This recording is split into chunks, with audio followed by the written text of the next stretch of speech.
Alvísaras. Bíblia de Navarra, comentário ao capítulo 3º de Gênesis, versículo 6º. Desta forma, ambos, o homem e a mulher, desobedeceram o mandato de Deus, ou seja, a ordem de Deus. O Gênesis não fala de uma maçã, senão de um fruto misterioso que tem um valor simbólico. O pecado de Adão e Eva foi a desobediência. O hagiógrafo nos vai levando ao desenlace com uma magistral descrição psicológica da tentação. Entretenimento com o tentador, dúvida acerca da veracidade de Deus, cessão, ou seja, cessão, né, ante as apetências de los sentidos, ou seja, o apetecimento, né, a concupiscência mesmo. Né? Ali tivemos, naquele momento, o primeiro ato concupiscível. Né? A maçã, que a gente fala maçã, mas na verdade não era maçã, ou pelo menos não é dito que era a maçã, era apenas um fruto, cujo nome ninguém sabe, representa, é o símbolo da entrada do pecado no mundo, que veio como consequência da concupiscência, o que nós não podemos olvidar. Fala-se muito do pecado, do primeiro pecado e tal, fala-se muito como se o pecado tivesse surgido assim, ex nihilo, né? Ou seja, do nada, num estalar de dedos, num passe de mágica. E na verdade, o pecado, não só o pecado original, originante, que é o pecado de Adão e Eva, mas todo e qualquer pecado original, originado, que é aquele com o qual nascemos, e também todo e qualquer pecado de qualquer espécie, ele tem uma raiz que é uma precedência de concupiscência.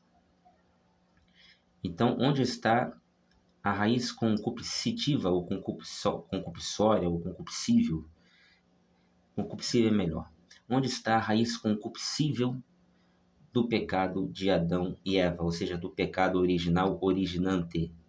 Está nessa cena que o hagiógrafo descreve muito bem, onde você percebe toda a malemolência, toda a artimanha ardilosa de Satanás para ludibriar de forma retórica, persuasiva, a Eva e Adão, principalmente a Eva.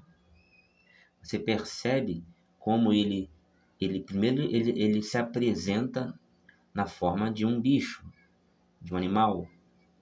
Com certeza devia ter uma aparência boa, não repelidora, não repelente, pelo contrário, atraente. Lembrando que no mito, a serpente, naquela oportunidade, ainda tinha pés, não rastejava. Então devia ser um animal bem cativante, falante, melifluamente falante, e o objeto, que já era um objeto antes de ser alvo de concupiscência, nada mudou no objeto, entende? Nada mudou no objeto. O fruto proibido não nos é dito que ele mudou. Por exemplo, ele passou a ficar mais saboroso, vistoso, chamativo, uma coloração mais viçosa ou mais exuberante. Não, nada disso. Não é dito isso. O que é dito é o seguinte: o que mudou é o seguinte: é a habilidade com aquele produto ou aquele objeto que era o fruto, que depois chamamos de fruto proibido, como aquele objeto, aquele fruto, passou a ser apresentado ou reapresentado por Satanás à mulher. a forma como Satanás aborda o objeto fruto faz com que este mesmo objeto passe a ser alvo da tentação, da concupiscência de Eva e depois também de Adão. Ou seja, a retórica satânica, a capacidade cênica mesmo, de se apresentar, todo aquele trejeito da forma como ele se apresenta, que é narrado, né? A forma como ele provavelmente ele esperou o momento certo do dia, né? Provavelmente foi de dia, não foi à noite. Por quê? Porque é lógico que se ele aparecesse de noite, tudo escuro, seria muito menos vantajoso, não é isso? Você vender aquele produto, vamos chamar assim, fruto proibido, né? Apenas ali com uma fraca luz lunar. Então, com certeza, ele esperou até o dia, entendeu? Depois ele usa as palavras corretas, ele não apareceu na figura de um animal medonho. Então, toda essa capacidade satânica de enganar a Eva, enganar Adão, é a mesma, não mudou. Pelo contrário, certamente ficou ainda mais arguta, porque muitos anos se passaram de lá para cá e Satanás, vou falar uma coisa para você, Satanás é que nem a gente nesse ponto. Ele, à medida que os anos passam, ele vai aprendendo, ele não vai retrocedendo na capacidade e na experiência. Ele, muito pelo contrário, ele vai aprendendo, ele vai conhecendo também. Ele não sabe tudo, ele não é Deus, ele vai conhecendo, Satanás aprende. Quem não aprende é Deus, porque ele já sabe tudo, mas Satanás ele aprende. Então, se ele já era esperto lá, naquela época, você pode imaginar a esperteza, a argúcia de Satanás e seus demônios hoje. Muito bem. Este pecado, comenta também São João Paulo II, constitui o princípio e a raiz de todos os demais. Nos encontramos ante a realidade originária do pecado na história do homem e, a la vez, en el conjunto de la economía de la salvación. Esta desobediência originária pressupõe o rechaço, ou pelo menos el alejamiento de la verdad contenida en la palabra de Dios, que crea el mundo. A desobediência significa precisamente passar aquele limite que permanece insuperável para a vontade e a liberdade do homem como ser criado. Então, o homem ele era livre justamente na sua prisão.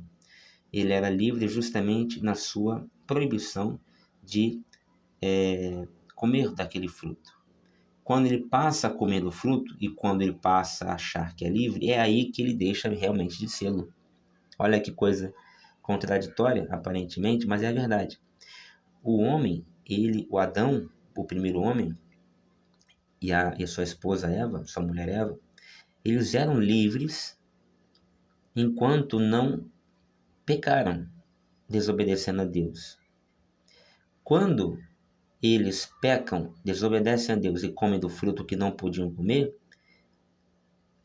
eles passam a achar que a partir de então eles são livres verdadeiramente, mas é aí que, paradoxalmente, eles passam a ser servos, escravizados às suas imundícies, seus pecados, suas limitações carnais, e perdem muito de sua competência humana, né, que certamente era muito maior do que a nossa. Adão e Eva deviam ser muito mais inteligentes, muito mais capazes, né, fazer o que Adão fez. Claro, eu tô contando aqui com base no relato mítico da história de Gênesis, né? Mas eu tô preocupado aqui não com a veracidade de fatos, e sim com o ensinamento e a importância do que é narrado, da narrativa, o que isso pode nos trazer de ensinamento. A desobediência significa precisamente passar aquele limite que permanece insuperável para a vontade e a liberdade do homem como ser criado. O homem não pode decidir por si mesmo o que é bom e mal. Não pode conhecer o bem e o mal, como se fora Deus. Sim, e no mundo criado, Deus é a fonte primeira e suprema para decidir sobre o bem e o mal, mediante a íntima verdade do ser, que é reflexo do Verbo, o eterno Filho, consubstancial ao Pai. O homem criado à imagem de Deus, o Espírito Santo dá como dom da consciência para que a imagem possa refletir fielmente nela seu modelo, que é a sabedoria e lei eterna, fonte de ordem moral no homem e no mundo. A desobediência, como dimensão originária do pecado, significa rechazo de esta fuente por la pretensión del hombre de llegar a ser fuente autônoma e exclusiva em decidir sobre o bem e o mal. Então, a desobediência é a fonte originária, né, do pecado. A concupiscência. Na verdade, eu até discordo aqui um pouquinho do comentarista da Bíblia de Navarra, porque a fonte do pecado foi do pecado humano, né? Foi em Satanás. Porque o homem por si só não tinha a capacidade de criar o mal, de inventar o mal, de desenvolver pela primeira vez em si, em sua natureza, o mal. Ele tinha, para que isso acontecesse, tinha que acontecer o quê? Um agente externo, já maligno, incidindo, interferindo na natureza humana, na vivência humana. E aí corrompendo esse ser humano que não estava corrompido.